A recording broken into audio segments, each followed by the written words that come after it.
ভাইয়া আসসালামু আলাইকুম। নর্মালি আমি যখন স্পিচ দিয়ে বা কোনো প্রোগ্রামে যাই আমি চেষ্টা করি যে আমার লাইফের সাথে রিলেটেড বা আমি যা দেখেছি এসব নিয়ে কিছু একটা বলা, বিকজ আমি এটা ফিল করি যে ইট বিকামস মোর অথেন্টিক।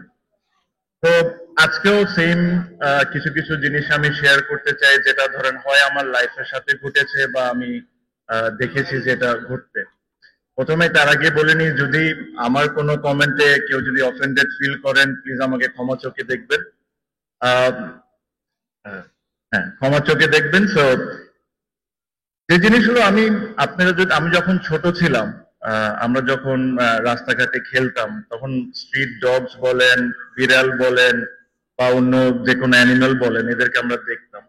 দেখে এদের গায়ে পানি মারা, পাথর মারা, এটা আমরা একটা ফান হিসাবে নিতাম। এটা একটা মজার বিষয় হয়ে গেছিল আমাদের সবার জন্য, যে কুকুর একটা যাচ্ছে তাকে একটা গরম পানি মেরে দিলাম বা একটা পাথর মেরে দিলাম। আমি মেরেছি, হয়তো বা আমার বন্ধু বান্ধব মেরেছে।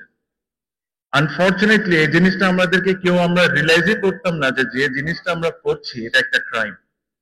আর এর চেয়ে বড় দুঃখজনক হলে এই জিনিসটা এখনো হচ্ছে, এখনো কোনো না কোনো গলিতে এটা কেউ না কেউ করছে, আর এটাকে ফান হিসাবেই নিচ্ছি। তো এই জিনিসটা আমরা কোনো সময় রিয়েলাইজ করতে পারি না যে যে জিনিসটা আমরা করছি ওয়াজ আ ক্রাইম। সেম আমি যখন ছোট ছিলাম তখনও হয়েছে, আমার বয়সে বড় যারা তারাও কোনো না কোনো জায়গায় এই জিনিসটা করছে। তো এটা আমাদের বোঝা খুব ইম্পর্টেন্ট যে তাদেরকে এডুকেট করানোর দরকার নেই, এডুকেট হওয়ার দরকার আমাদের নিজেদের। আমাদের নিজেদের এডুকেট হওয়ার দরকার, এটা বোঝার দরকার যে জিনিসটা আমরা করছি ইটস আ ক্রাইম। তো এই এই জিনিসগুলো আমার কাছে মনে হয় যে আমাদের সবারই মনে রাখা উচিত।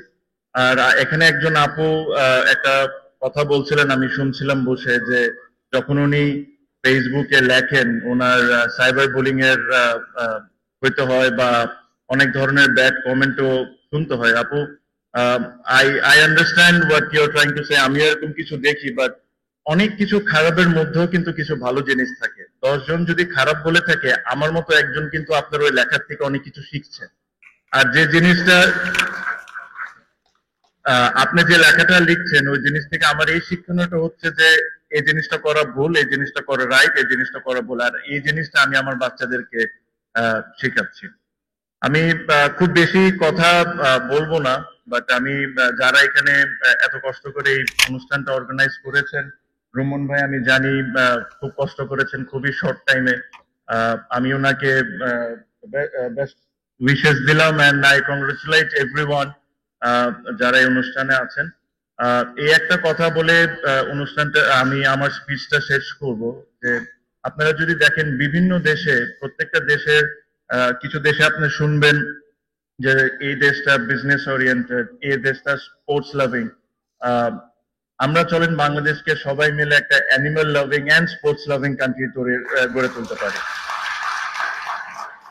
আরেকটা ছোট জিনিস, আমি আমি অনেক স্পিচ শুনছিলাম যে গভর্নমেন্টের এই হেল্প করার দরকার, গভর্নমেন্টের এইটা করার দরকার। আমি যে এলাকায় থাকি, আমি বনানী ডিওএইচএস এ থাকি, and if I am not wrong, এই রেসিডেন্সিয়াল এরিয়া বাংলাদেশের প্রথম রেসিডেন্সিয়াল এরিয়া যেখানে প্রতিটা street dogs are vaccinated, and প্রতিটা স্ট্রিট ডগস এর নাম্বারড করা। তো এটার জন্য কিন্তু কোনো গভর্নমেন্টের আমাদের হেল্প করা লাগে না, এটা কিন্তু আমরা নিজেরা ইনিশিয়েটিভ নিয়েছিলাম। তো আমি এটা আশা করব যে আমাদের যে নিজস্ব একটা দায়িত্ব আছে এই জিনিসটা যেরকম আমরা মনে রাখি, অন্যের জন্য অপেক্ষা না করি। Thank you so much.